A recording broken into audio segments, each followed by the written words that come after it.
that idea?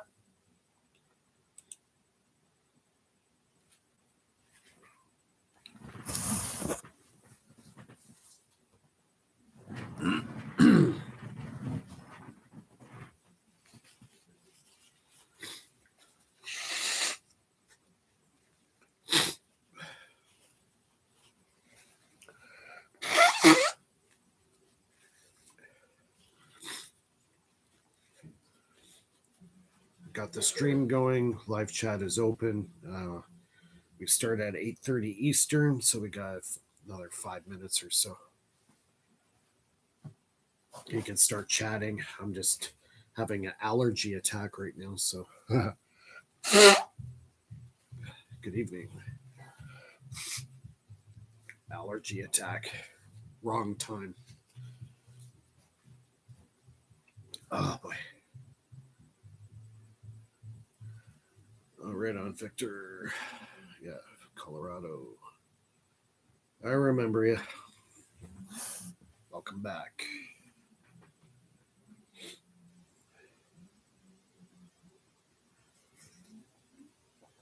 We got some people logging in. Still got another 5 minutes, 7 minutes. Let everybody log in here. We'll start the show soon. I was watching a lot of Dollard's videos.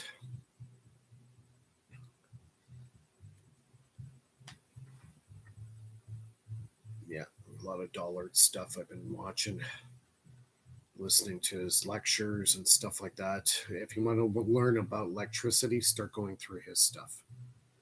And if you go through all his material and you study this for about 10 years, then you'll actually understand what electricity is. Because he's basically done all the teachings of the founders, Tesla, Steinmetz, Heaviside, J.J. Thomson. He's researched all these guys. He's written books, redone their math and simplified it, all that kind of stuff. So I kind of use him as kind of my learning sensei. So you might kind of make some ideas in my head more clear. And I'll share one of those with you tonight.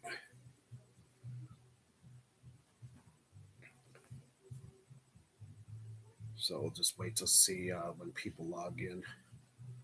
Don't forget, check out my videos, like, not just my live streams, check out all the videos from my early beginnings, absolutely knowing very little. And then this progression of me learning stuff over a period of time. Make a lot of mistakes along the way, right? So the stuff I'm saying now is completely different than the stuff I was saying 2 years ago. So it's a progression. You got to learn in stages. So it's definitely a learning curve. Understanding the effects when they're happening. When I was doing these effects a couple of years ago, some of them I didn't understand. You could have something great sitting right in front of your face, and I wouldn't have known because didn't have the experience, and right. So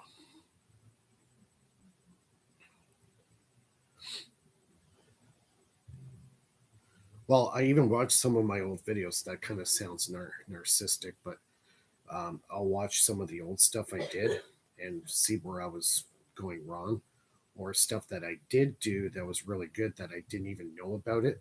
And they'll say, "Oh yeah, I actually accomplished that." So now I could go back and revisit that little experiment or whatever I did to the circuit or whatever, and get the experiment done, replicate the experiment again. Done that a few times. So just gonna wait here a few minutes. It's almost 8:30, so we'll get the show on the road.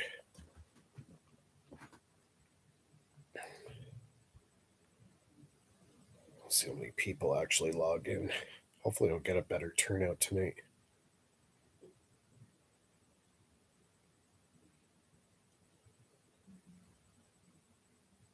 Duty calls you back. What do you mean by that?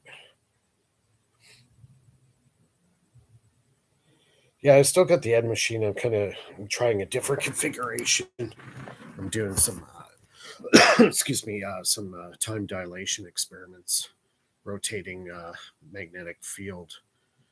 So I've done a few experiments on that. The M machine is good, but the problem is the M machine has to be very large. Bruce De Palma's machine was about 1,000 pounds of neodymium magnets. So that's the problem. I'm doing a small little benchtop model, but yeah, it does create current. You spin a magnet, you get current. Simple as that. And Faraday was doing that in the mid 1800s. So I was actually technically the first electrical generator ever. It was the Faraday disc. And then Tesla took it to another level, made it a homopolar generator, and it just kind of went off from there.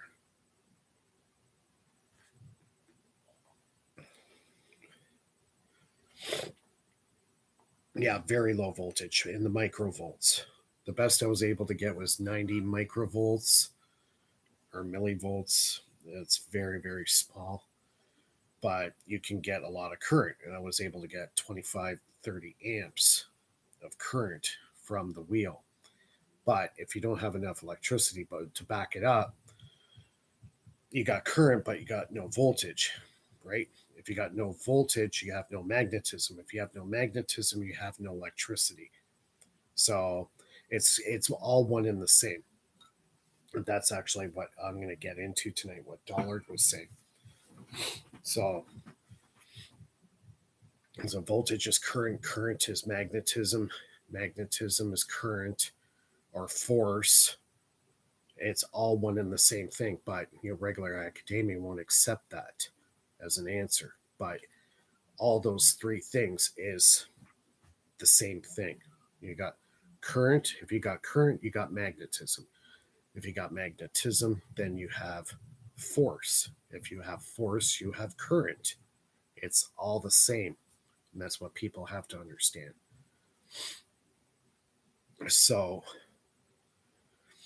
you have to see, the Bruce De Palma machine, he was building up about 2,500 amps at about 60 volts DC. So you have to build such a large machine with a lot of magnetic field and have a very efficient way of picking up that current off the magnets.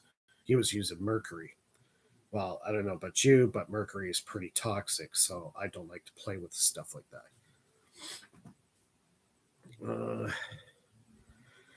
Yeah, you can do disruptive discharge and put in a diode. Peter Linderman was working on that. He actually was able to create that effect, but the way their wheel was, they had four or six magnets, bar magnets, on a copper wheel facing out, and they hooked up a transformer to it.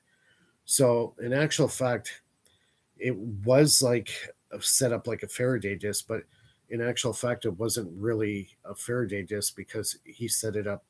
If you saw the wheel, it would just mimic an electrical generator because they were creating alternating current. That alternating current was going into the transformer, stepping up that voltage and creating power.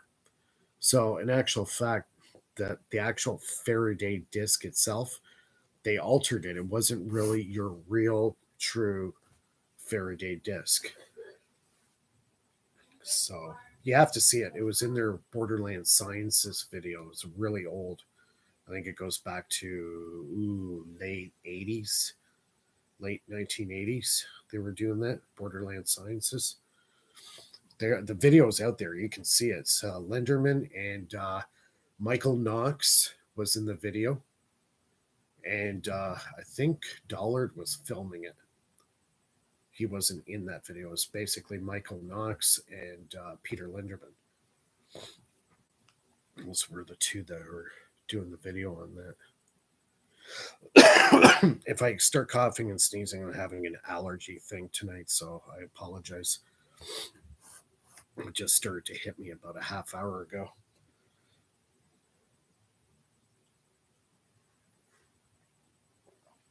Yeah, we'll just kind of any questions. Yeah, shoot a question across my table here. Live chat's open. Give me a thumbs up if you like the live streams I've been doing lately. I think they're great because you get to interact with the audience and shoot ideas. Answer specific questions in real time, right? So I think it's been a pretty good thing I'm doing.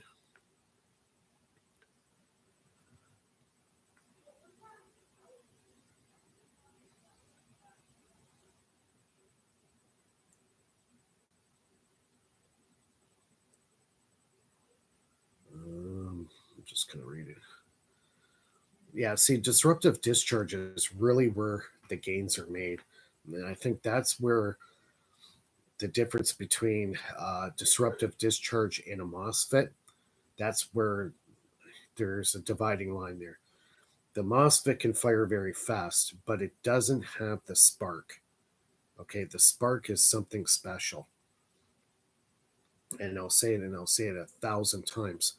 I would sooner use a spark gap switch or a spark gap or whatever you want to use as a switching device over any MOSFET any day of the week. So,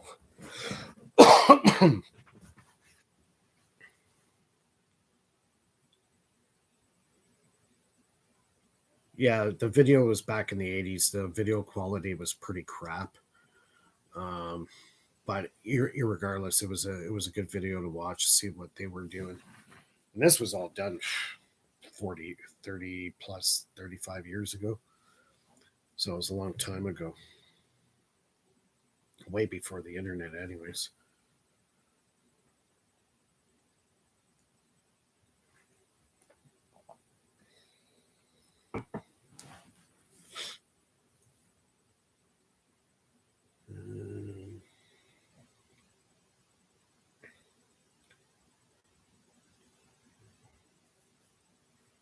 Anybody else gonna log in? I hope. I've been trying to do these videos a little bit earlier in the evening, like it's 8:30 my time here, Eastern Standard. So I know the U.S. is not too bad.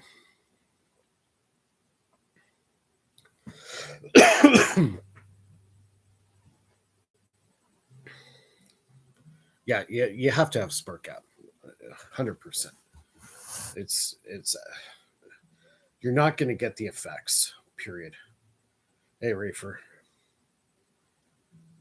where are you located? Are you in the U.S. or where are you?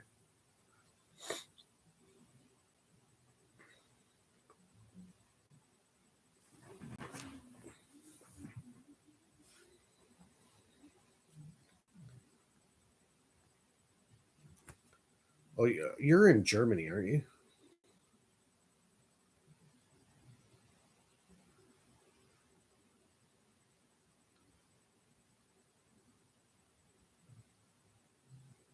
Hi, Tammy. How's it going?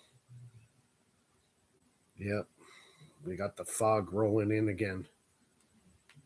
It was crazy here this morning. I couldn't even see the road driving my daughter to school. It's crazy. Yep. So we're just trying to get started here. Wait for a few more people to join. Live chat's open. Ask any questions, comments, things you don't quite understand.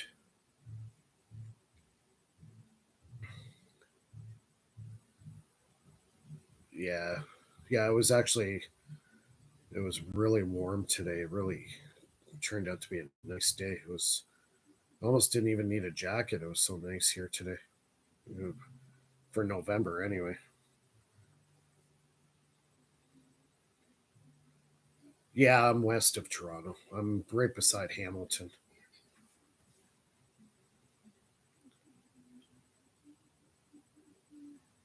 Yeah,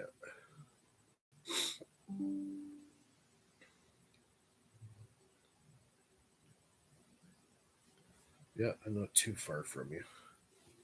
There's a few people. Well, there's a lot of people actually in Ontario.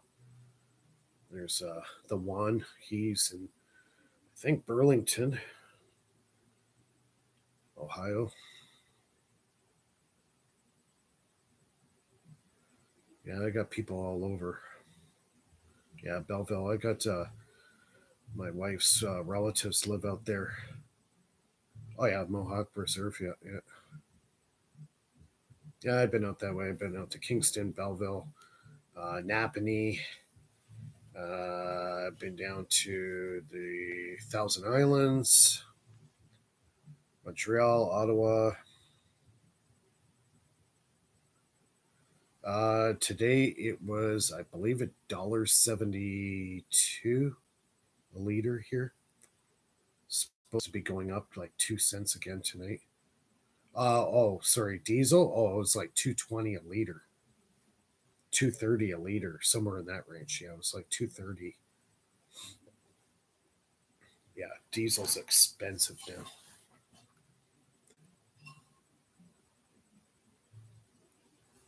Yeah, I think it was like 2.30 a liter for diesel.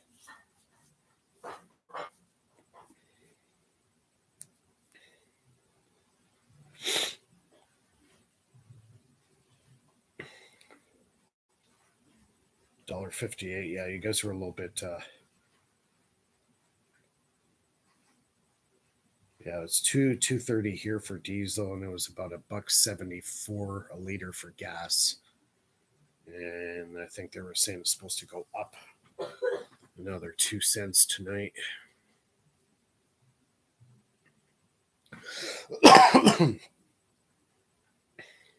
Having a little bit of an allergy issue right now.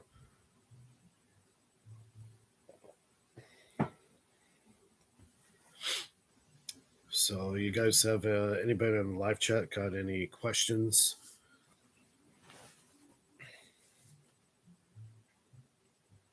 I'm trying to get some funds together to start doing the new prototype Adams motor build. I'm sourcing out parts. That's what takes the longest. Try to find as many parts as I can that I don't actually have to make myself and make it easier for people to replicate. So, trying to find a new wheel and all that kind of stuff, and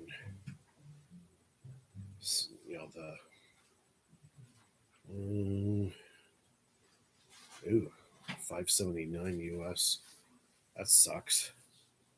That's in New Jersey. Ooh. That's pretty bad.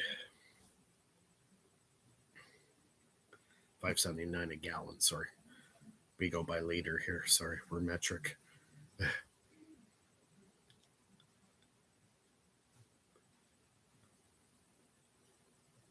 That's for diesel. Wow, that sucks.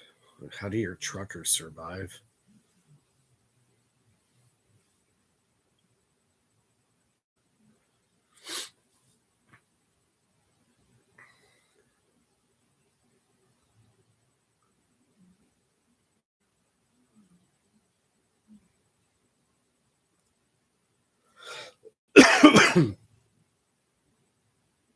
You're making all that stuff, Tammy? Or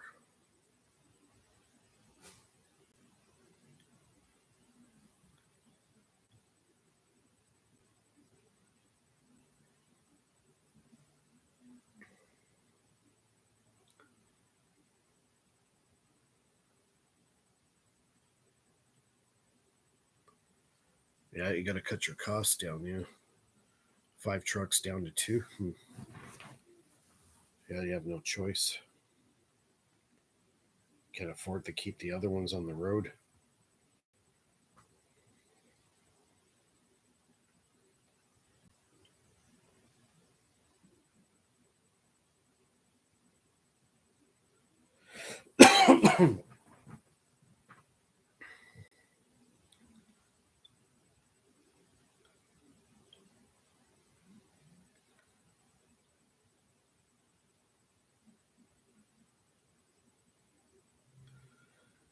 Oh yeah, the bifiler. Yeah, they're good, but you have to build them correctly, and it depends how you want to utilize it, right? Um, I particularly haven't really focused on bifiler coils. I might dabble with it a little bit, but yeah. See, The bifilar coil, like say your primary is say for sake of argument, um, like 300 turns, then you would do half the amount of turns, half the wavelength of what the primary is. So if you got 300 turns, then your secondary coil of bifilar is going to be 150 winds. Now you could go to a thicker gauge wire, which will help you with the amount of current. So that's the best way to build it. It's usually either a half or a quarter of the wavelength. So when you're stepping down the voltage from a higher voltage down to a lower voltage, you'll get lower voltage, but your current is going to increase, right? So, and then vice versa. So, let me just read some of this stuff.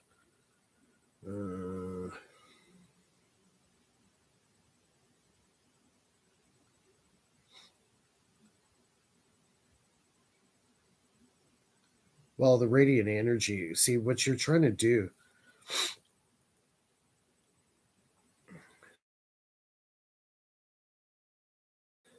The energy is already around us, it's there. So, what you have to do is you have to energize or disturb that energy space. Everything around me right now, there's this huge amount of energy space, but you have to activate it, you have to get it charged. So, by building a Tesla coil, you can charge that energy around that space. Now that space is now charged. It's active. It's got the energy in the ether. It's part of the ether now. Depending on how you build your Tesla coil and how powerful it is, will determine how big that field becomes. That's entirely up to the design characteristics of the Tesla coil. So, for sake of argument, say you're creating a field that's, say, 2 feet in either direction. So that means you could put a coil that has the same amount of windings as your secondary of your Tesla coil. Excuse me.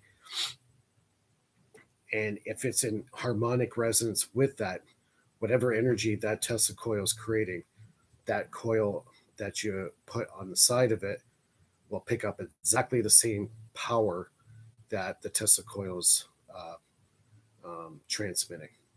Okay. Now, the second coil that you've created, you're going to want to step down that voltage because chances are the voltage you have going through the Tesla coil is probably over 1,000 volts.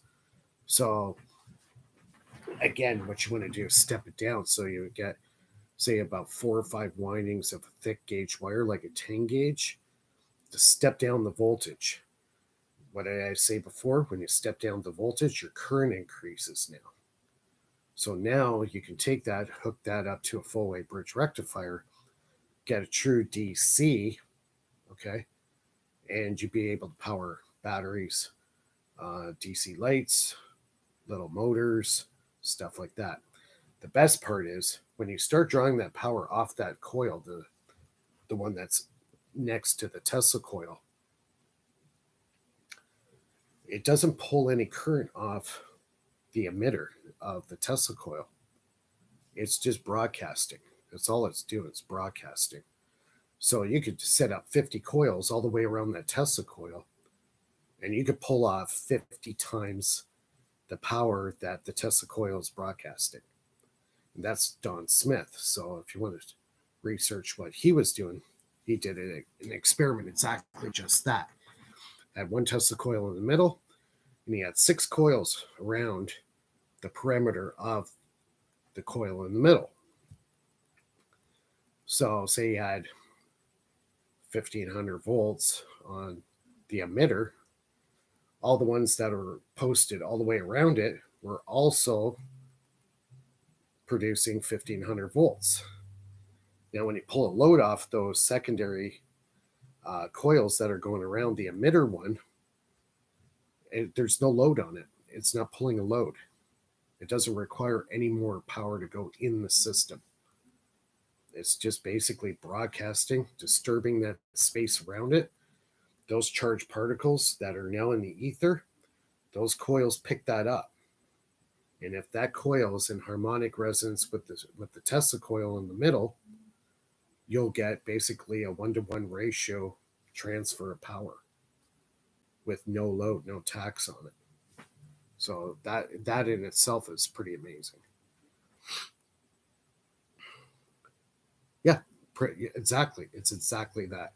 It's like a radio station. Yeah. But when you pull the signal or the disturbed space around it, the charged particles in that space, there's no load on the Tesla coil. It just keeps running the way it is, constant. No load, no load bearing on it at all. So you could put 100 coils around, 200, it doesn't matter.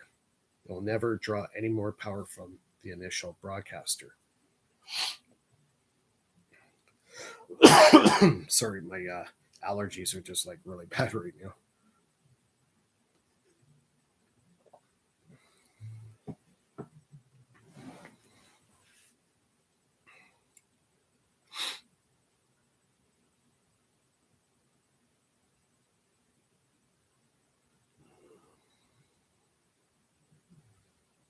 Yeah, like my Adams motor creates a frequency. My Adams motor runs at about 127 hertz. I hooked it up to the scope, so I know exactly what it does. So, like the Bendini motor is different though. He's using MOSFETs.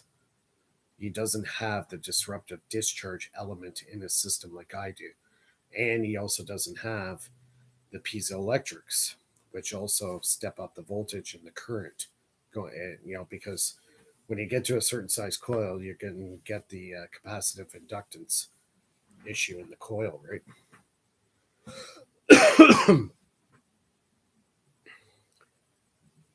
Oh, the crystalline tubes.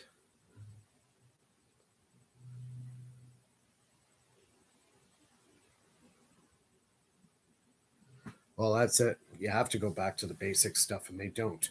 Because, we live in an electronic age, and electronics basically destroy electricity. It's artificial. It's not real. It's not analog. You got to go back to the analog. If we go back to the analog,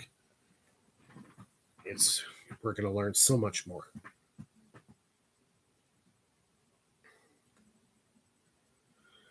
Well, for the effects that I'm doing, MOSFETs are the worst thing to actually have. If you're doing fast switching for, transferring power from one circuit to another or whatever, yeah, they do have their place. But for the creation of the radiant spike that I'm creating with the Adams motor, the MOSFETs just do not do what the spark gap switch does. It doesn't do it.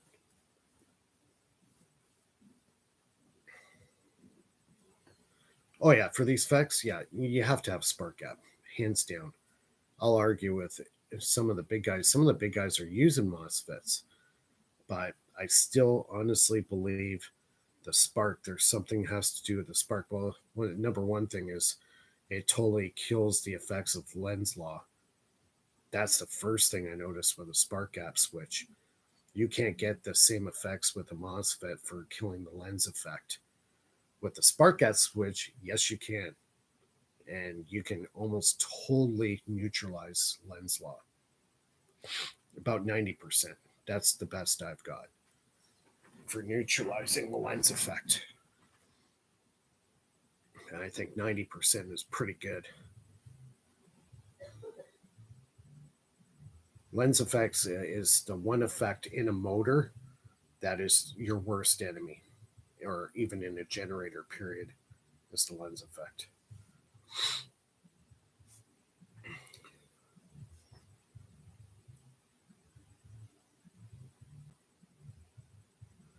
You can make a Bendini machine using the spark gap switch. You can use it. You don't have to use a MOSFET. It's just a different means of firing the coil, which MOSFETs do. It's just a direct replacement of that. Excuse me.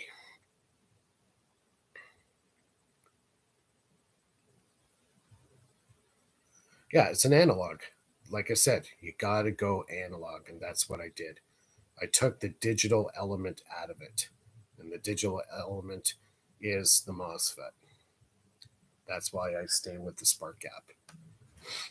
It's got to be analog.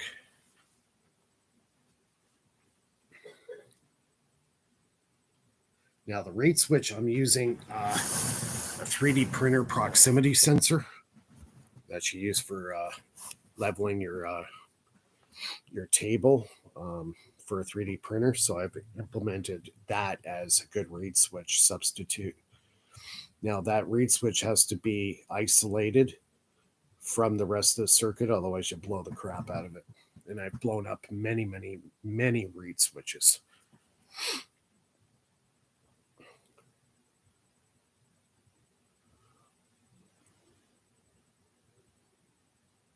And they're fast too. They're very reliable.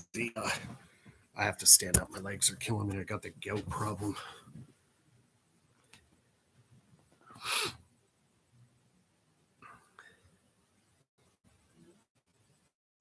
Yeah, it's cold spikes. That's why my coils never heat up. That spark gap switch that I use creates radiant cold energy spikes.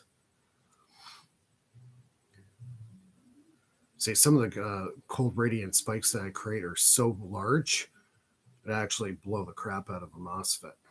The MOSFET couldn't handle it.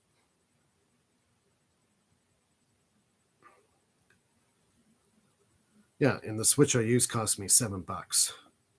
I go to Canadian Tire, I pick it up, hook it in, and the thing like never dies. Super, super reliable. And I've hammered it like with 600 volts, and the stupid thing just keeps running.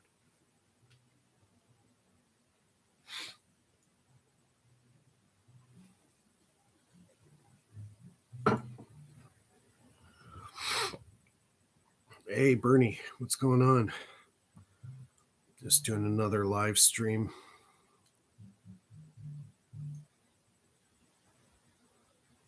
Yeah, check out Bernie's channel if everybody doesn't know who he is. Crypto Alchemist. He's got a lot of great interviews.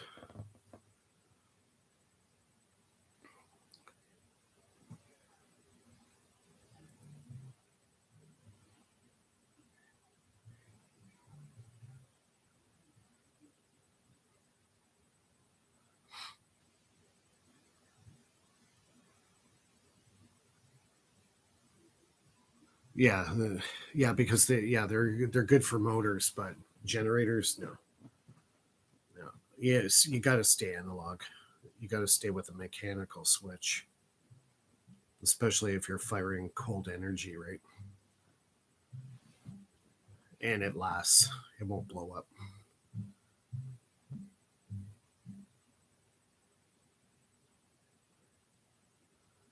Oh, alien scientists got a stream going.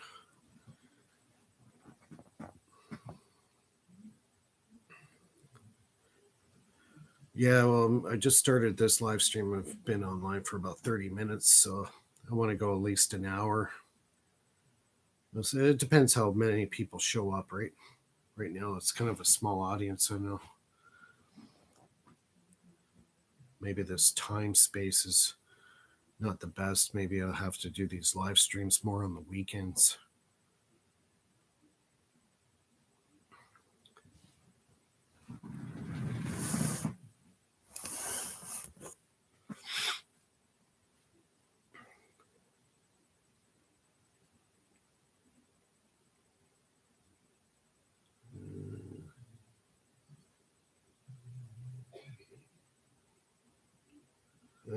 This weekend, I think I'm pretty open Saturday night. Sunday night, I should be okay too, I think.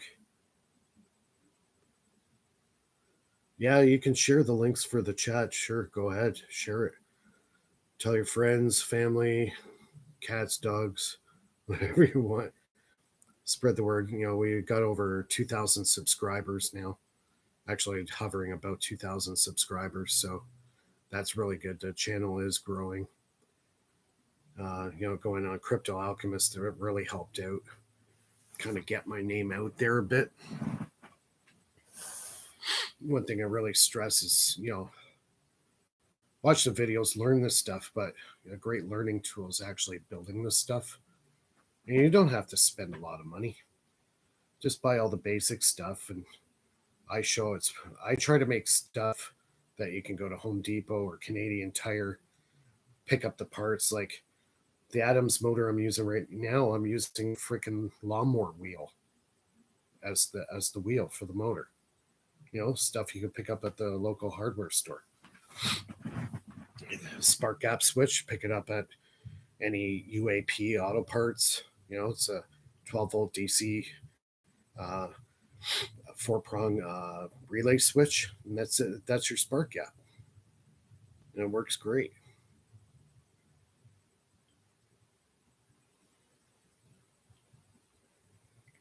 Yeah, you can share links in the live chat.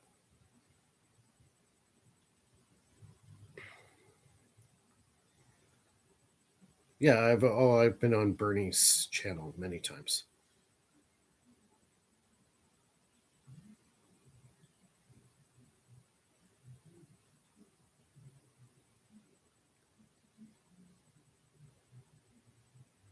Yeah, thanks a lot.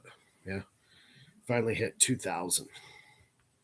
Well, hopefully the next time I'll say we hit 4,000 subscribers, or maybe 6. Who knows how far we'll go.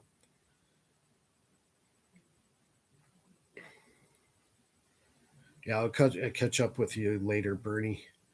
Do what you got to do. Maybe we'll set something up for the weekend.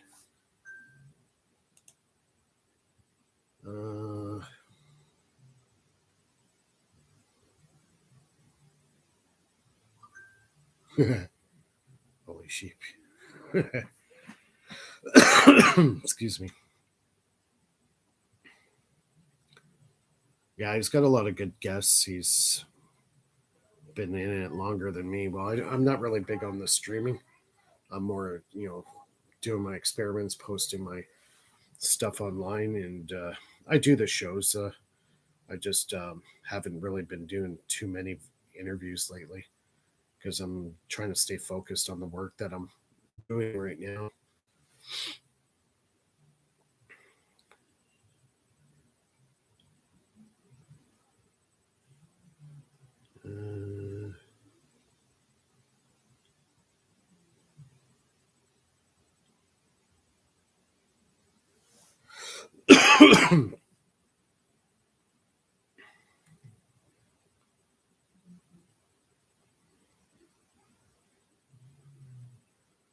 Signed up to our other day. They might be a good source of some. Yeah, I'm watching stuff all the time too. I watch what a lot of people do and see what they're doing that's different from mine. Um, uh,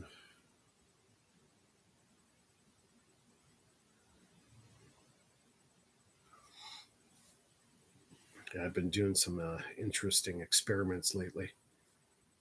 Doing some what do you call it? Time dilation experiments.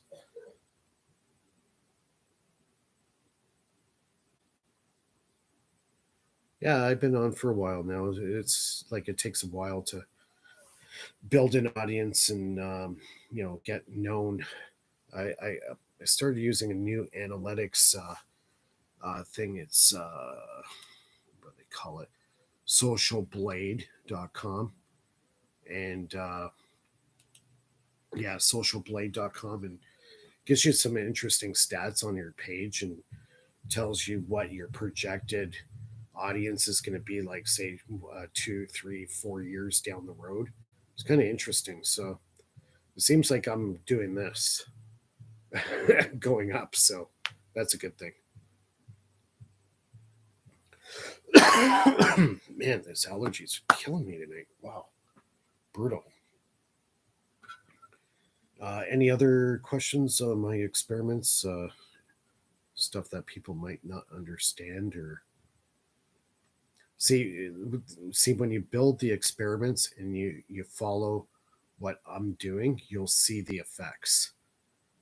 So, like, the second I hooked up the piezo's to the coil, right away there was a huge potential increase.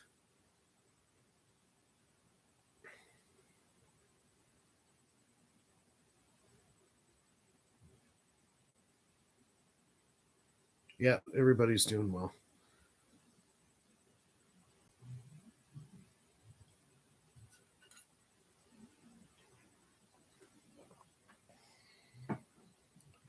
So, yeah, start experimenting. Don't be afraid. Don't be scared. Experiment. You might find something really cool.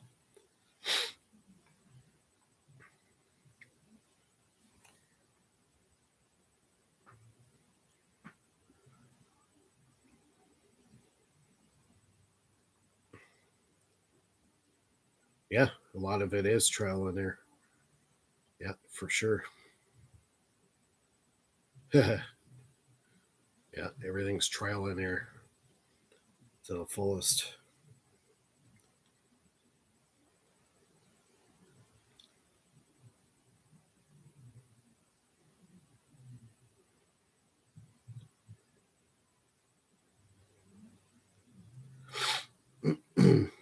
Oh, yeah. Yeah, good bearings help. I'm using ceramic bearings in my Adams motor. They work really good. They don't conduct any magnetism on them. They're very neutral, so there is no resistance. Well, there is resistance, but very little.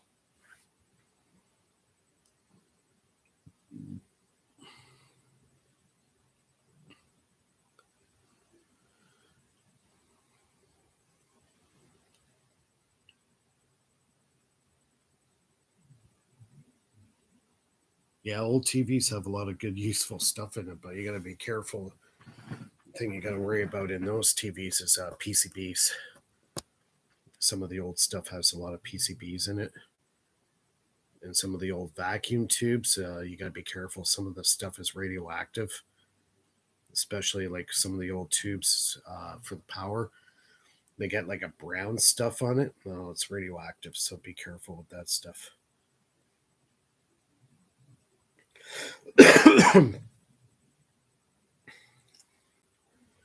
Well, Jewel Thief is basically a spin-off of what the Adams motor is. It's very, you're going to find over time all these different devices have a lot of characteristics that are the same. Jewel Thief circuit is one of them, one of the probably the easiest to put together. Um, you're ringing the coil. Um,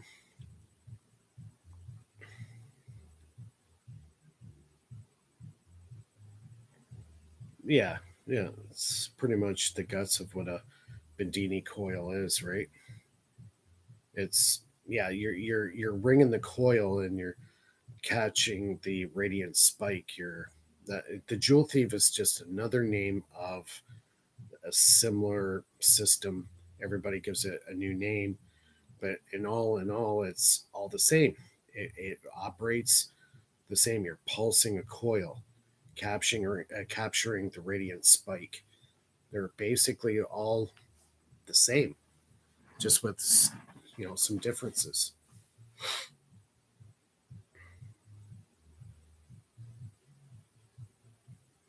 I'm going to go for a quick little break here for about 5 minutes. So hang around and I'll be back. I got to walk around. This gout is really killing me. I got to get my foot moving. So, yeah, give me about 5 minutes and I'll be right back.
right, I'm back.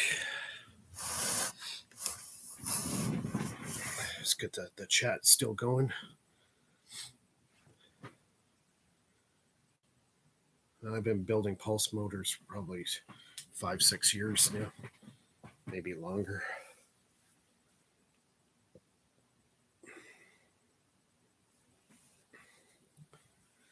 Built pulse motor, did the end machine, have done the Gerard Morin device.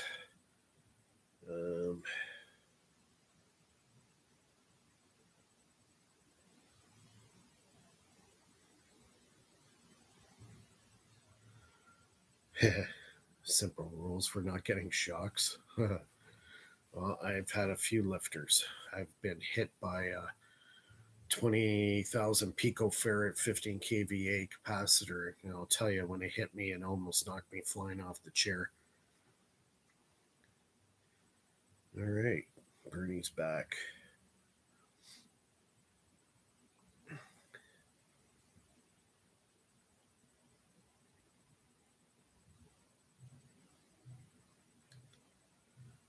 Oh, I went for a quick little break. I've been suffering gout, so I had to walk around, get my foot moving again, go for a quick smoke, quick washroom break, come back.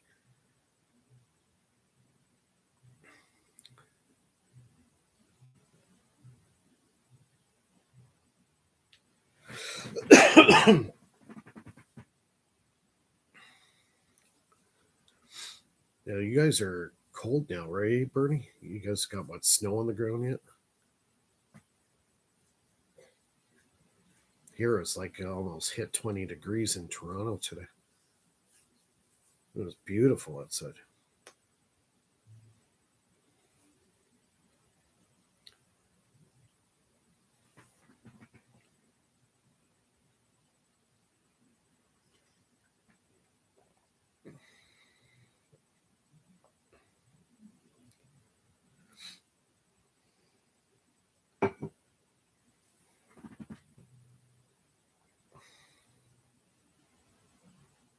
Wow, 21 in November. Wow, it was pretty amazing.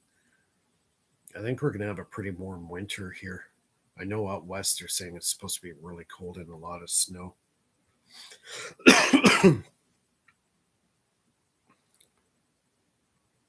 Yeah, I love this weather. If this weather was our winter for the entire winter, I'd be like so happy right now. I wouldn't have to switch over to my snow tires and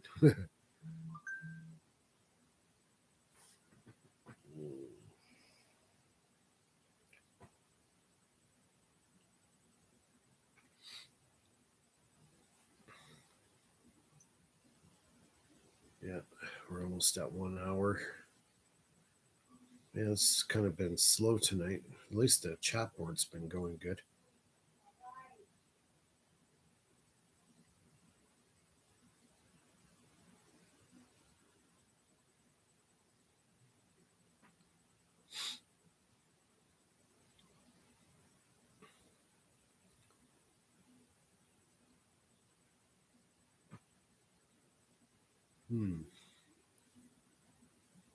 There's only 4 people online.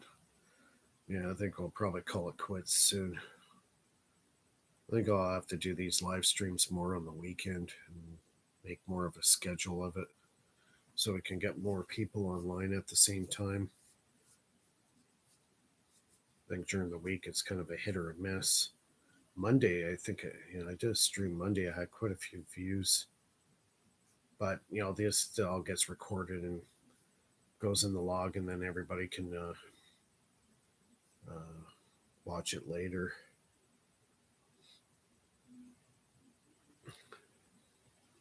Thanks, Tammy. And Bandini, what is the point of the rotor with the magnets?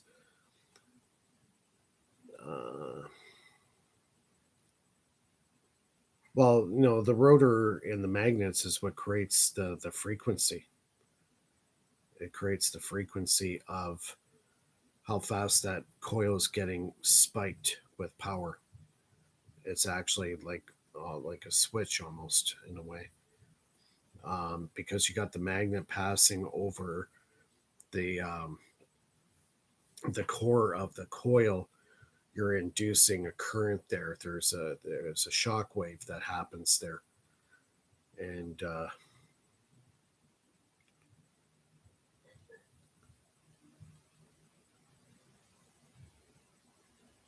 yeah, yeah, you don't want to touch it while it's running.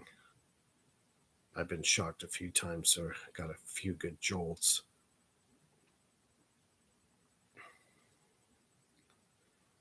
Well, the frequency, like I said, is actually done by the wheel itself. That's what's creating the frequency. Whenever that magnet passes by the rate switch or the proximity sensor, or whatever you're using to trigger it, that's what triggers the spark gap switch. Okay, so the exact second when that coil is passing the proximity of the coil, that's when the reed switch closes the spark gap switch, or sorry, opens it and shoots, or closes it and spikes the coil. When that happens, the coil gets the field, it repels that magnet and pushes the wheel away. So yeah, um, that's the best way I can describe it.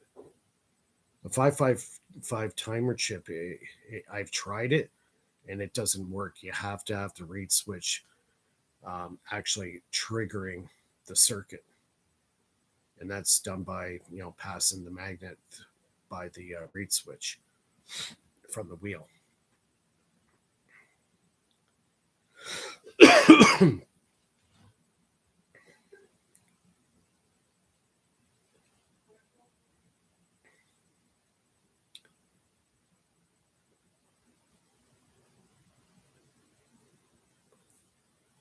You can do solid state versions of it, like like the Jewel Thief. That's a solid state version of what I'm doing, but it has the differences. I've got the piezo transducers hooked up to the coil, so when it fires that spike, it helps induce the current through the coil, so you don't get the capacitive inductance in the coil.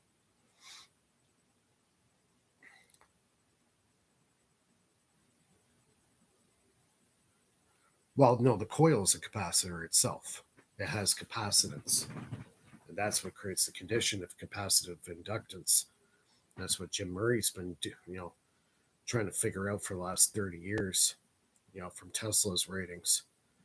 But, the you don't even need a capacitor in that circuit at all. It's because the coil is essentially holding all that current and power inside it, and the field traps it there. So the piezo creates a high frequency spike using its own power. And when it does that, it creates a mini spike after the initial spike within nanoseconds of the initial spike. And when that happens, that radiates backwards back into the coil, gives it enough momentum, enough current increase inside the coil that all that trapped energy in the coil has now got to come out. And that's what the piezos do. All this triggering and all this collapsing of the field happens within nanoseconds. It's extremely fast. And the collapsing of the field is actually the ether. Basically, when you create a magnetic field, it has effect on the ether. It creates a bubble. And then when it shuts off really fast, that ether's got to fill that space again. So anything that's charged particles in that space or the field, it's collapsing in on itself. It's an implosive type of power source. And that's why it's cold energy. That's why it does not create heat.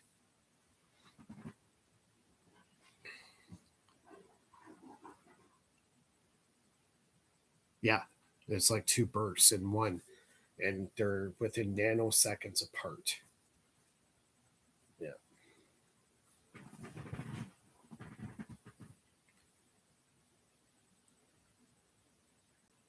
Yeah, it's the best way I could describe it. Like I said, you got to build it and see it for yourself. What actually happens? Do it first without the piezo. See how many lights you can light up. In my case, I could barely light up one house light. The second I add the piezo's to the situation, now I can light up over 20 watts. So right there, that made me a believer right there. So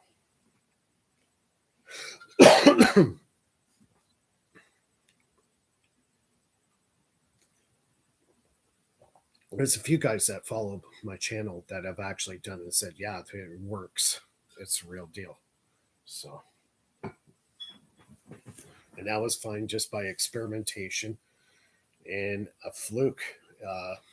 I just hooked it up. I said, what the heck would have happened if I hook up this piezo to it?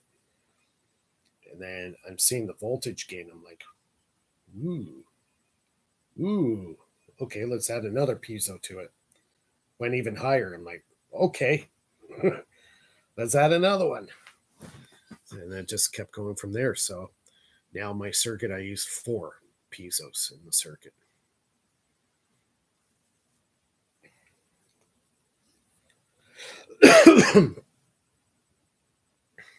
No, they don't. They don't damage the battery in any way, shape, or form. If anything, it reformats the battery into a cold energy. So if you're going to do that with a battery, best thing to do is, and when you initially get the battery from the store, what you want to do is you want to discharge that battery as much as possible. Like if you can get it down to 0, whether you hook up a light to it or hook it up to an inverter and just drain the crap out of it. So yeah, you can use 7 amp hour. I got a couple 11 amp hours. Yeah, drain the battery right down, and then you take the pulse motor and you charge it with the negative energy. Now that battery has now been reformatted to accept a cold energy type battery. Yeah, double A is just too small. You have to have big batteries. Like my pulse motor runs best on 18 volts and above. So 18 to 24 volts.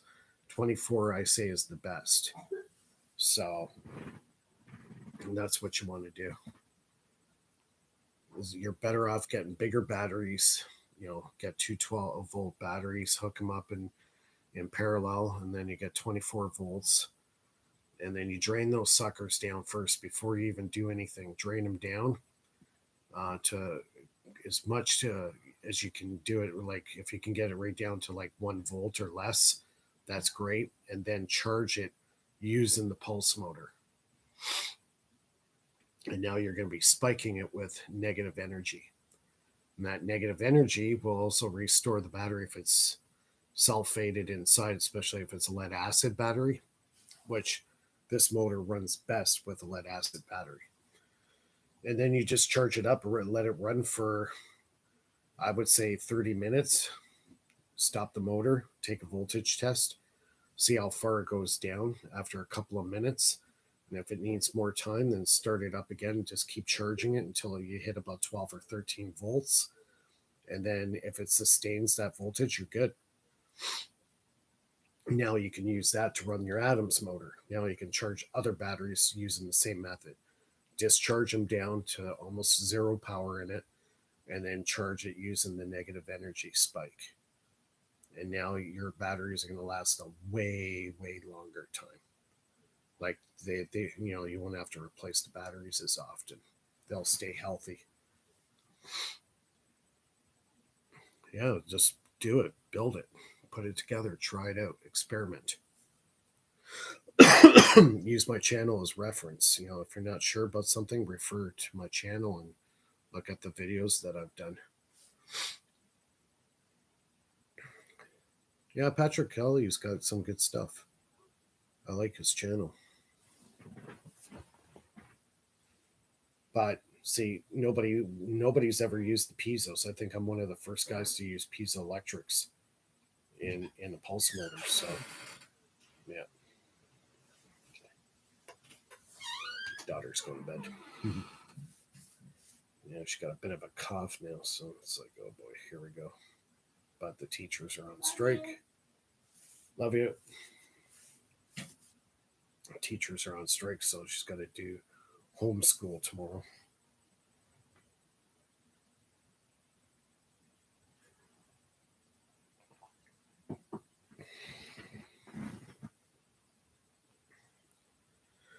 Anyways, we've done over an hour here. Um, it's getting a little late here. I'm gonna call it quits, I think, for tonight. I'll probably do another stream. Check in with Bernie's channel as well. Um, I might be doing a video with him or live stream with him, and maybe this weekend we'll set something up. And yeah, so yeah, just stay tuned to the station for any updates. More videos coming up. The notifications will go out. If you haven't become a member, bottom right hand corner of the screen, give me a thumbs up if you like the live stream tonight. And yeah, we'll see everybody soon. Thanks, Tammy. Thanks, Reefer. Thanks, Bernie. Thanks, Make. And who else was on tonight?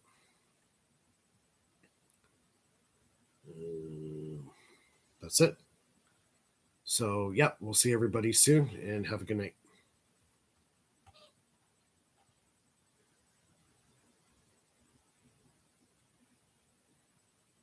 Thanks, Tammy.